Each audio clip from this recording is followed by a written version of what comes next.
शरद पवार यांच्या राष्ट्रवादीत घर वापसीचे वारे आता वाहू लागले आहेत। सहकार मंत्री दिलीप वळसे पाटील आणि बबनदादा शिंदे यांच्या घर वापसीची चर्चा सुरू झाली आहे। वळसे पाटलांनी मात्र याचा स्पष्ट शब्दात इन्कार केला आहे।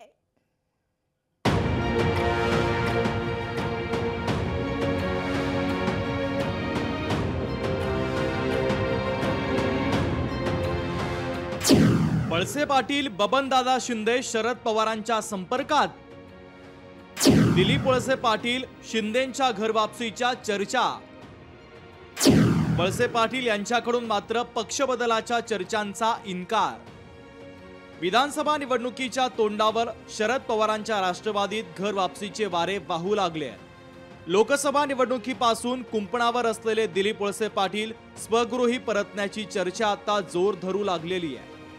दिलीप वळसे पाटलांची पत्नी आणि मुलीनं अलीकडेच शरद पवार यांना भेटल्याचं सांगितलं जातंय।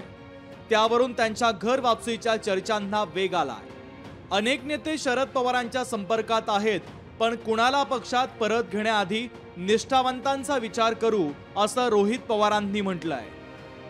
बरेच जण संपर्कात आहेत, पण पवार साहेबांचं मत आहे सगळ्यांनाच घेऊन फायदा नाही, काही निष्ठावंतांना आपल्याला संधी द्यावी लागेल।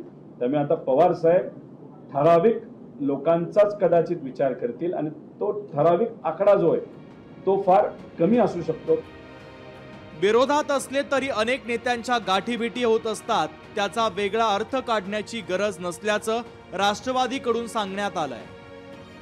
4 दिवसापूर्वी सोलापूरच्या दौऱ्यावर होते, त्यावेळेला बबनदादांच्या मतदारसंघामध्ये जनसन्मान यात्रा झाली। त्याच्यामुळे कुठे ना कुठेतरी गैरसमज पसरवण्याचा हा प्रयत्न त्यांच्याकडून होत आहे।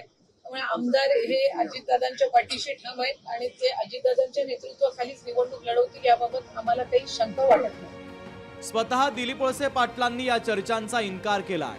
सध्या तरी तसा कोणताही पक्षबदल करण्याचा विचार नसल्याचं दिलीप वळसे पाटील यांनी लोकशाही मराठी सोबत बोलताना सांगितलंय। आमची निवडणूक जी आहे ती अजितदादांच्या नेतृत्वाखालीच लढली जाईल आणि आम्ही तिन्ही पक्ष एकोप्यानेच निवडणूक लढू। काही मतभेद नाहीत, काही विषय नाही। जे आता आमचं महायुती आहे तर त्या महायुतीच्या तर्फेच या निवडणुका लढल्या जातात। बबनदादा शिंदे हे अजितदादांची साथ सोडून शरद पवारांच्या पक्षात येण्याच्या मार्गावर आहेत। सत्ताधाऱ्यांमध्ये विरोधकांसोबत जाण्यासाठी लागलेली चढाओढ पाहता अजितदादांच्या राष्ट्रवादीचं गुलाबी वातावरण अनेकांना मानवलेलं दिसत नाही, असंच काहीसं चित्र आहे। साईदीप ढोबळेसह अमोल धर्माधिकारी, लोकशाही मराठी, पुणे। लोकशाही मराठी ऐका, पहा, जागरूक रहा।